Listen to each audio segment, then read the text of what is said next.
जय श्री कृष्ण बच्चों। आज बैंकिंग टर्म्स की 8th क्लास है। बैंकिंग एंड फाइनेंशियल टर्म्स की 7 क्लासेस में ले चुका हूँ। आप बैंकिंग की प्लेलिस्ट में जाके रेफ़र कर सकते हो। ये वीडियोस आपकी हेल्प करेगी अगर आप बैंकिंग के, चाहे एसबीआई का एग्ज़ाम के लिए आप अपीयर करोगे, आईबीपीएस के एग्ज़ाम के लिए, या किसी भी बैंक या फाइनेंशियल इंस्टीट्यूशन या नॉन बैंकिंग फाइनेंस कंपनी या किसी फाइनेंशियल रेगुलेटर का एग्ज़ाम दोगे, तो ये सारे के सारे टॉपिक्स आपकी हेल्प करेंगे। चलिए शुरू करते हैं। देखिए, लास्ट क्लास में हमने गवर्नमेंट सिक्योरिटीज़ के बारे में पढ़ा था।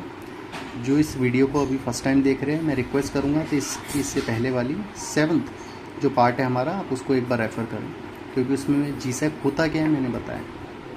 अब देखिए, टाइप्स ऑफ गवर्नमेंट सिक्योरिटीज़ की अगर बात करते हैं तो ये गवर्नमेंट सिक्योरिटीज़ को शॉर्ट टर्म पीरियड के लिए भी इशू किया जा सकता है या लॉन्ग टर्म पीरियड के लिए भी। शॉर्ट टर्म पीरियड मतलब अगर गवर्नमेंट को 1 साल से कम के लिए फंड्स चाहिए तो गवर्नमेंट आरबीआई के थ्रू शॉर्ट टर्म पीरियड वाली गवर्नमेंट सिक्योरिटी इशू करेगी। वहीं अगर गवर्नमेंट को लेट सपोज 5 साल से लेकर 40 साल तक के लिए फ़ंड चाहिए, ठीक है, मतलब मोर देन 1 ईयर के लिए फ़ंड चाहिए, तो गवर्नमेंट इशू करवाएगी लॉन्ग टर्म गवर्नमेंट सिक्योरिटी। अब ये आगे शुरू करने से पहले दोस्तों, टाइप्स ऑफ गवर्नमेंट जीसैक को फर्दर एक्सटेंड करने से पहले हम आरडीएस समझते हैं, ठीक है, क्योंकि आरडीएस अभी बहुत इंपॉर्टेंट है हमारे एग्ज़ाम पॉइंट ऑफ व्यू से भी और गवर्नमेंट सिक्योरिटी से लिंक्ड भी है। तो देखिए, आरडीएस क्या है? आरडीएस आरबीआई की रिटेल डायरेक्ट स्कीम है। अब ये है क्या, इसको एक छोटे से एग्जांपल के थ्रू समझते हैं। देखिए, पहले आरबीआई गवर्नमेंट सिक्योरिटीज़ को जो इशू करता था, देखो कैसे करता था। आरबीआई गवर्नमेंट सिक्योरिटीज़ को इशू करता था सेंट्रल गवर्नमेंट और स्टेट गवर्नमेंट के बिहाफ पे, ठीक है। गवर्नमेंट डायरेक्टली इशू ना करके गवर्नमेंट अपने बैंकर से, मतलब आरबीआई से इशू करवाएगी, तो आरबीआई सेंट्रल गवर्नमेंट और स्टेट गवर्नमेंट की सिक्योरिटी को इशू करेगा।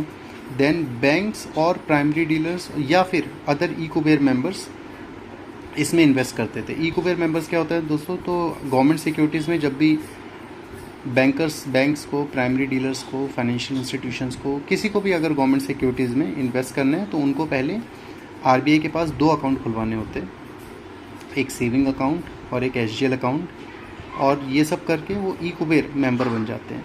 फिर वो ई कुबेर आरबीआई का एक इलेक्ट्रॉनिक पोर्टल है जिसके थ्रू आरबीआई गवर्नमेंट सिक्योरिटीज़ को इशू करता है, ठीक है। तो आरबीआई गवर्नमेंट सिक्योरिटीज़ को पहले जब इशू करता था तो वहाँ मीडिएटर का रोल कौन प्ले करता था? देखो, मीडिएटर मतलब अगर मुझे गवर्नमेंट सिक्योरिटीज़ में इन्वेस्ट करना है तो पहले मुझे बैंक्स या प्राइमरी डीलर्स या इनके अलावा कुछ फाइनेंशियल इंस्टीट्यूशन या एनबीएफसीज़ के पास जाके उनसे रिक्वेस्ट करनी होती थी कि मुझे गवर्नमेंट सिक्योरिटीज़ में इन्वेस्ट करना है, ठीक है। तो आरबीआई पहले डायरेक्टली इंडिविजुअल्स को गवर्नमेंट सिक्योरिटी इशू नहीं कर सकता था, ठीक है। आरबीआई नहीं करता था डायरेक्टली इशू। पहले हम या तो जैसे अगर मुझे किसी भी गवर्नमेंट सिक्योरिटी में इन्वेस्ट करना है तो मैं बैंक के पास जाऊँगा या किसी प्राइमरी डीलर के पास जाऊँगा, ठीक है। प्राइमरी डीलर भी आगे समझेंगे, या किसी दूसरे ई कुबेर मेंबर के पास जाऊँगा, मतलब आरबीआई के किसी रेगुलेटेड एंटिटी के पास जाऊँगा जिसके थ्रू ये मेरी हेल्प करेंगे गवर्नमेंट सिक्योरिटीज़ में इन्वेस्ट करने में, ठीक है। बट आरबीआई को लगा कि फाइनेंशियल इंक्लूजन को और बेटर करने के लिए हम इस मोड को थोड़ा सा इन्वेस्टर के पॉइंट ऑफ व्यू के लिए कन्वीनियंट बनाते हैं।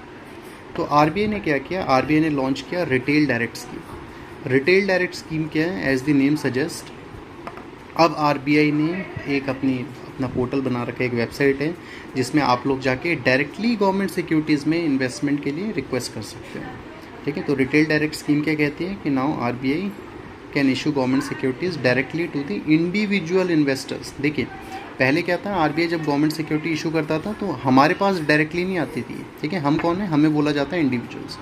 तो हम बैंक्स के पास जाएंगे, प्राइमरी डीलर के पास जाएंगे, देन गवर्नमेंट सिक्योरिटीज़ में इशू करेंगे, ठीक है, क्योंकि आरबीआई डायरेक्टली हमें नहीं कर रहा पहले।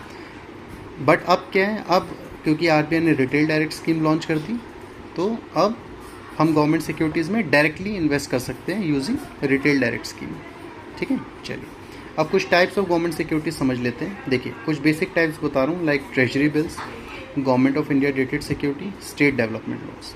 तो दोस्तों, हमने याद रखना है, ट्रेजरी बिल्स और government of India dated security central government issue करवाती है आरबीआई से। State development loans state government issue करवाता है। ट्रेजरी बिल्स और government of India dated security central government issue करती है, state development loans state government, ठीक है।